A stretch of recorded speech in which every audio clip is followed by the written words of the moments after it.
guys, pag-usapan lang natin ang breaking news. Katniel, Uptown Bonifacio spotted yan. Grabe nga naman kasi guys, exclusive na pinag-uusapan ang Katniel ngayon dahil shocking. Katniel spotted sa Uptown Bonifacio Global City, kung saan makikita guys ang sikat na bar na alam naman natin kasi guys, mahilig silang uminom.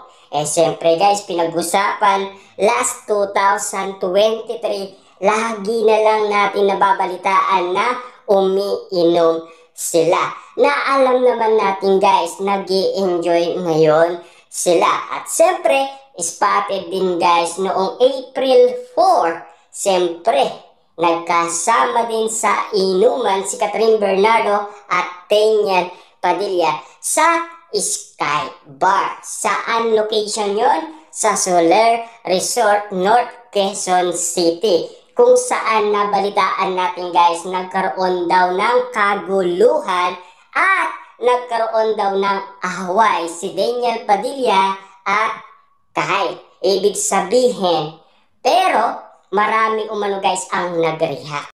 Siyempre guys, ang jowa umano ni JK. At lalong-lalo na guys, si Ian.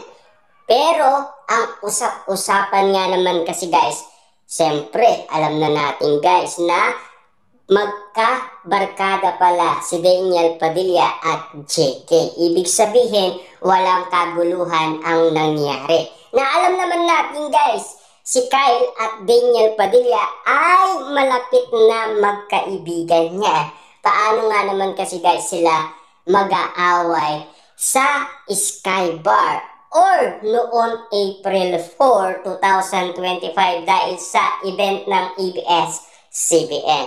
Alam naman natin siguro guys kung bakit nga naman spotted sa Uptown Bonifacio si Daniel Padilla at Catherine Bernardo. Pinag-usapan ito guys last April 9. Spotted daw si Catherine Bernardo sa BGC. Na alam naman natin guys, no? Nakatira na si Catherine Bernardo sa condominium sa BGC. Na alam kasi nila na doon din naka-apartment si Daniel Padilla. Siyempre guys, alam nyo na siguro kung bakit nagpaparamdam ngayon ang Katniel, dahil bistadong nalungkot dahil sa pagkawala umano ni Tita Che. Ang solid fans ni Catherine Bernardo at Daniel Padilla at naging solid fans din ng Kat din.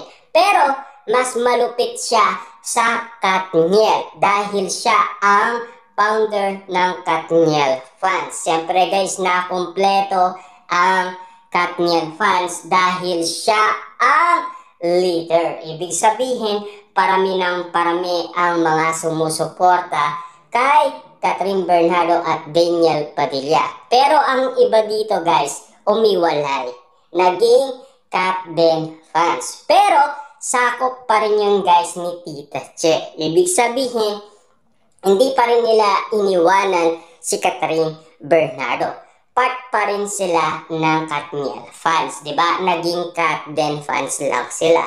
Pero ngayon guys, pinag-uusapan nga naman kasi kung bakit nagpaparamdam ngayon sina Catherine Bernardo at Daniel Padilla. Dahil sa pagpanaw nga naman kasi guys ni Tita Che. Dahil exclusive nga naman kasi guys na pinag-uusapan dahil ang pamilyang Bernardo ay nagluksa. At lalong-lalo na kasi guys ang pamilya ni Daniel Padilla. Siyempre guys, hindi malilimutan ang suportang ginawa ni Tita Che sa Katniel.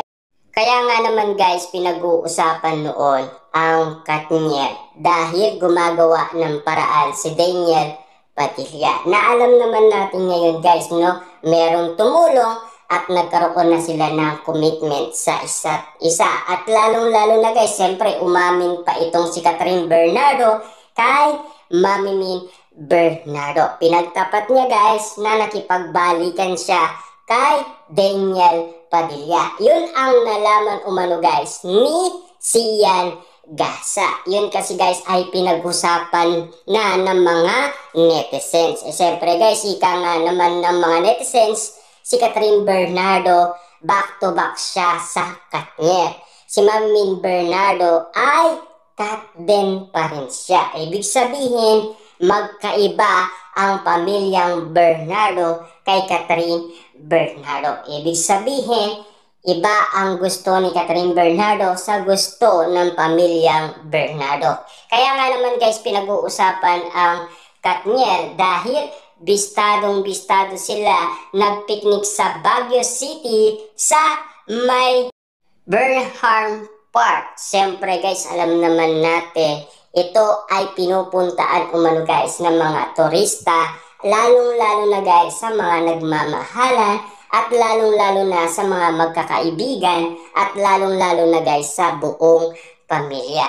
Pero higit sa lahat guys, ang pumupunta dito para magpiknik yung mga iba't ibang mga artista. Kapag meron kayo guys napapanood sa mga movie, yan guys ang pinaka sikat na kung saan nagpipiknik ang mga tao. Ibig sabihin, si Daniel Padilla, back to back silang nagpiknik dahil yan ang mga ginagawa nila dati. Siyempre guys, hindi nila malilimutan kung saan sila nagsimula. Siyempre guys, para nililigawan muli ni Daniel Padilla si Catherine Bernardo. Ibig sabihin, binabalik lang nila yung nakaraan na naging masaya sila. At lalong-lalo na guys, siyempre pinag-usapan ang pagkikita nila at lalong-lalo na yung nagkausap sila, diba? Sa Christmas special. Yun ang kauna-unaan guys na nagkaayos daw sila at lalong-lalo na guys nagkaroon sila ng commitment sa isa't isa. Siyempre guys, pinag-uusapan nga naman kasi ngayon ang Katniel sa Uptown Bonifacio. Papaano nga naman kasi guys, nasilayan sila ng mga netizens. Siyempre guys, isang bar sa daming mga tao at lalong-lalo na guys, sikat na sikat ito sa BGC. Kaya nga naman guys, bistadong-bistado sila at walang kawala sa mga netizens. Saan man sila guys pumunta, kita nyo naman guys, no? Alden Richard, nalaman kaagad ni MJ Felipe na private airplane